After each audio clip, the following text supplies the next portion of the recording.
Hi, I'm Bill Hodges, and this is the place. This is part 2 of 2 parts of our tour of the theme park and the monument at This Is the Place in Salt Lake City, Utah. You're going to be amazed at all the things going on here. Please be sure to go back and watch part 1. In fact, it would be best to do that before you start. The handle stronger.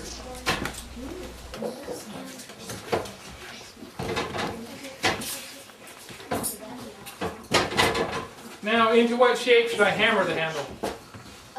Yes? Maybe like half a heart shape. Half a heart? Okay, to make the half a heart handle, I wrap it around the stake, and then when I get halfway, I turn it over, and I start bending the bottom the other way. And then I'll have a half heart. Some people say it looks like part of your face. What part of your face would that be? Yes? Your ear? Yes, and some people call it an ear-shaped handle. So now we can put the parts together. We're melting tin. Tin melts at 1 degree less than paper burns. What temperature does paper burn at? 200? Fahrenheit 450. Yeah, actually 451. They wrote a book about it, Fahrenheit 451. It's a book about burning books. So we're going to melt tin. Now, are any of you folks ballerinas? I'm not. Do any of you folks play the violin? What's the stuff you put on the bow, on the horsehair? Oh, it's like this kind of wax. No, it's sap. Yes, it's powdered pine sap. Some people call it rosin. So we use rosin for flux. So we're going to... There's a whole variety of cabins here, and each one is unique. And in fact, there's one being built right over here.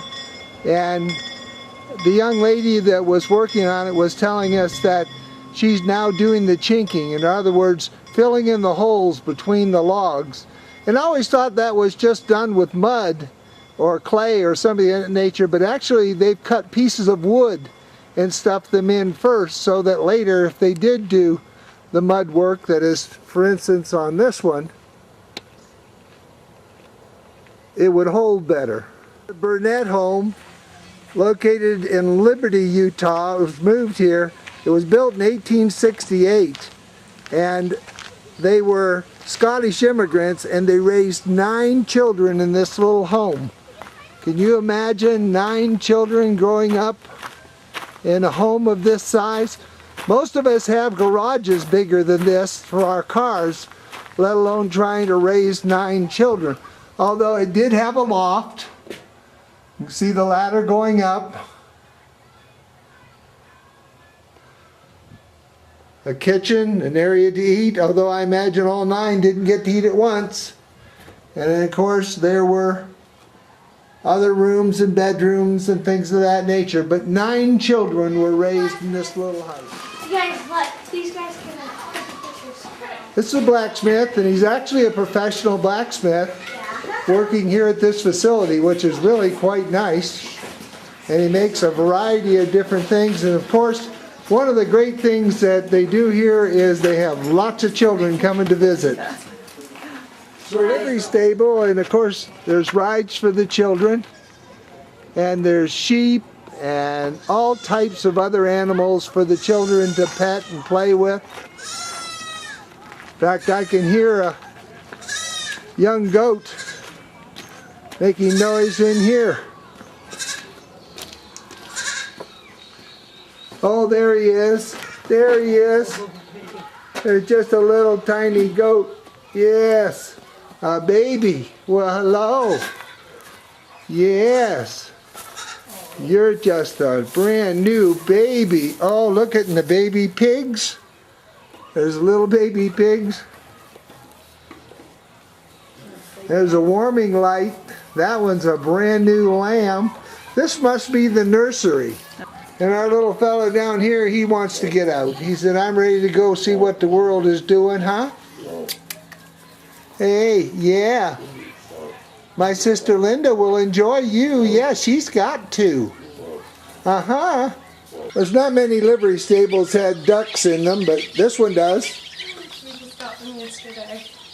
Little baby ducks and some little baby chickens. And some goslings. And some goslings. Yeah. Well, the kids have just walked in and they've discovered the baby animals and the peacocks. And it's a wonderful place for children. This is Gillian. Gillian works here on the farm. Gillian, what do you do here? I give tours of schools. I take care of the ponies, any of the babies you'll see in the background. Feeding, watering, mucking, just general maintenance of the animals and caretaking of the guests. Anybody that works around a farm has to learn to muck out stalls, right? Yes, sir. That's not one of the fun jobs. Oh, I don't mind it. You don't mind it? I grew up with horses, I don't mind. Gillian, how do you spell Gillian? Jillian. I have a granddaughter with a G rather than a J. It's a British name. That's the British spell it with a G. And this is your domain. It is.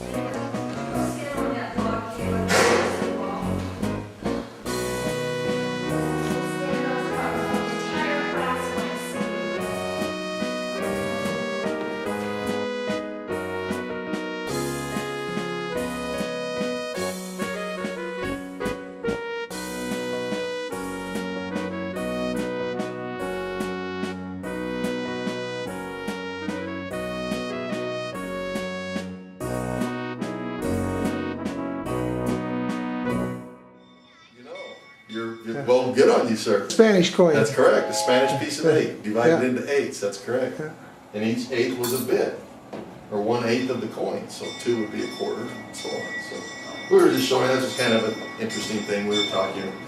People would come in and have coins that were dated back, 30, 40, 50 years from the date it might be. But the reason for that is the gold and the sterling silver still held their value. So it was very common to find coins that were older.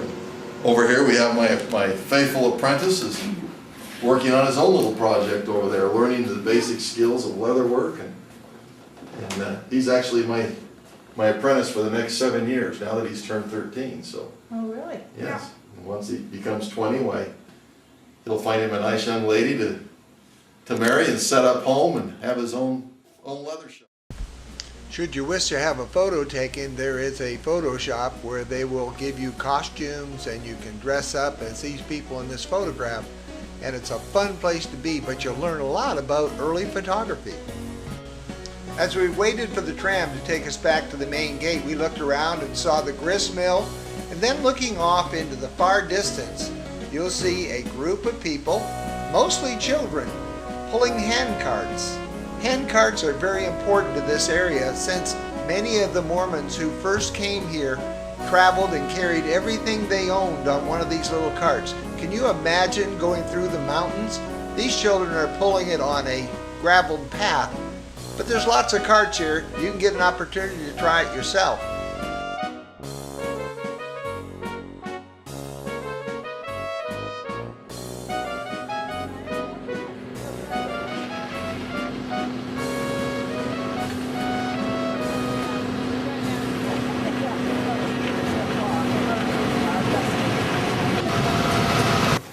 Looks like we have a fellow here with sunglasses and period garb.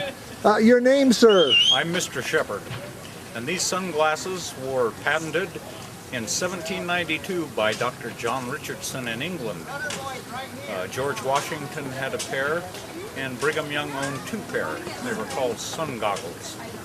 So they are in period. Yes, sunglasses were also carried on the expedition of Admiral Franklin with the Erebus and the Terror in his attempt to locate the Northwest Passage. This is the place.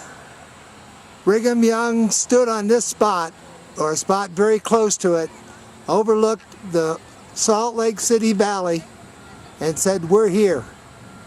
And it's interesting that on this promontory, not only do they celebrate the Mormons' contributions to this area, but to the Jesuit fathers and priests and Spanish explorers who had come through here and trailblazed.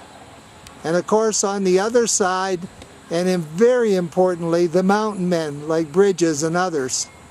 If you're in Salt Lake City, this is the place. You've got to visit it among many of the other temples and different things that you'll find. The valleys, the canyons, no matter where you go, it's a fabulous place and part of the earth that you'll want to make sure you see. I hope you enjoyed our visit to This Is the Place. If you'd like to see this in its entirety without having to break into two parts, go to hodgesvideos.com. hodgesvideos.com. Look in the On the Road section and you'll be able to watch the entire 20-minute video without having to go to two different places. Have a great day. We look forward to showing you some new things.